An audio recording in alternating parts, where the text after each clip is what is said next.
প্ৰথম কথা আমাৰ সন্মানীয় সাংবাদিকসকলৰ ওপৰত যিটো আক্ৰমণ বৰ্বৰ আক্ৰমণ তাক আমি গৰিহণা দিছোঁ আৰু চতুৰ্থ স্তম্ভ আমি সকলোৱে সন্মান কৰোঁ আৰু গোটেই গণতান্ত্ৰিক ব্যৱস্থাটোৰ সন্মানীয় সাংবাদিকসকলে এটা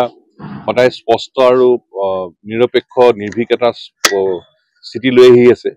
গতিকে সন্মানীয় সাংবাদিকসকলৰ ওপৰত অসম চৰকাৰৰ কালি যি বৰ্বৰ অত্যাচাৰ সেই অত্যাচাৰক আমি তীব্ৰ গৰিহণা দিছোঁ ভৎসনা কৰিছোঁ আৰু সাংবাদিকসকলে যিকোনো পৰিস্থিতিৰে বাতৰি সংগ্ৰহ কৰিবলৈ যাবই গতিকে সাংবাদিকসকলৰ ওপৰতে আক্ৰমণটো কিয় সাংবাদিকসকলক কিয় লক্ষ্য কৰা লোৱা হৈছে আৰু সেইকাৰণে অসম চৰকাৰক এক সাংবাদিকক লক্ষ্য কৰি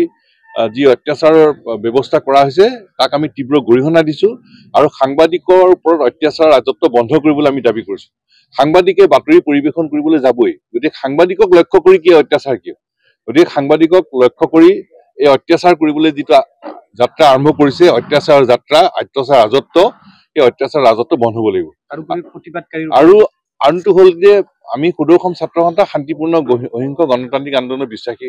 এটা সংগঠন গতিকে ৰাজ্যখনত শান্তিপূৰ্ণ গণতান্ত্ৰিক প্ৰতিবাদ সাব্যস্ত কৰা সকলোৰে অধিকাৰ আছে শান্তিপূৰ্ণ গণতান্ত্ৰিক প্ৰতিবাদ সাব্যস্ত কৰিবলৈ বাধা দিয়াটো কেতিয়াও গ্ৰহণযোগ্য হ'ব নোৱাৰে আৰু সেইবাবে শান্তিপূৰ্ণ গণতান্ত্ৰিক আন্দোলনৰ ওপৰত দমনমূলক ব্যৱস্থাৰ যিকোনো দমনমূলক ব্যৱস্থাক আমি স্পষ্টভাৱে বিৰোধিতা কৰোঁ আৰু গণতান্ত্ৰিক ব্যৱস্থাৰ ওপৰত দমনমূলক ব্যৱস্থাক আমি গৰিহণা দিওঁ আপুনি বিচৰা বাতৰি পাব কেৱল নিউজ 18 এপত নিউজ 18 এপ ডাউনলোড কৰিবলৈ স্কেন কৰক এই QR কোড